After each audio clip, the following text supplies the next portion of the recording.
La fin du travail ou à minima la fin du salariat, ce sont les deux grandes prophéties qui ont accompagné la montée en puissance de l'économie des plateformes. Toute l'économie pourrait basculer à terme dans une ubérisation de la relation de travail. Derrière ce spectre du délitement du travail et du salariat, il y a deux idées bien ancrées. Un, le modèle des plateformes a vocation à se généraliser, évinçant à terme les acteurs traditionnels. Plus agiles, plus automatisés, portés par les effets de réseau, il ne peut que faire chuter les acteurs en place.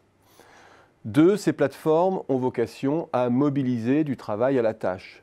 Nous assisterions donc à l'éclosion de l'économie de la prestation généralisée, disons plutôt de la relation client-fournisseur généralisée, où chacun deviendrait entrepreneur de lui-même. Tout cela sur le champ de plus en plus étroit des tâches non automatisables, celles qui ne peuvent être prises en charge par un algorithme ou un robot. Certains voient aujourd'hui, dans la légère résurgence de l'emploi indépendant qui s'esquisse depuis quelques années dans de nombreuses économies développées, le début de la concrétisation de la prophétie.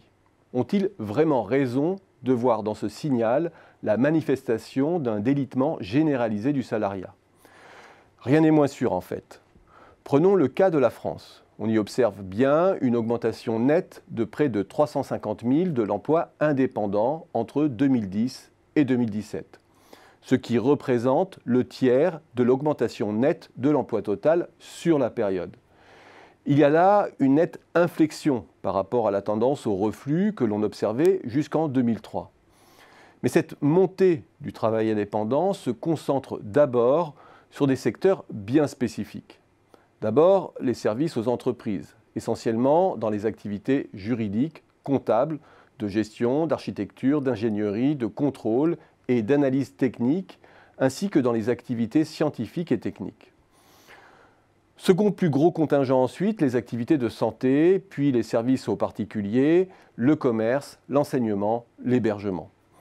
Ce sont dans ces secteurs que prolifèrent aujourd'hui les plateformes. Outre les plus connues, dans le commerce avec Amazon, l'hébergement avec Airbnb ou Booking, le transport de personnes avec Uber ou Blablacar, on les voit de plus en plus prendre position dans les métiers du conseil, dans le domaine juridique, l'expertise comptable, l'ingénierie, la technologie notamment. Elles y proposent l'automatisation d'actes standardisés et la mise en relation entre offreurs et demandeurs. On peut voir là les prémices d'un modèle amené à balayer les acteurs en place. Mais pour l'heure, ces acteurs occupent plutôt un nouvel espace du marché, proposant des prestations basiques et standardisables à des micro-entrepreneurs, des TPE ou PME qui n'y avaient pas accès ou peu accès jusqu'ici. Ce faisant, ce à quoi on assiste finalement, c'est à une mise en réseau des indépendants.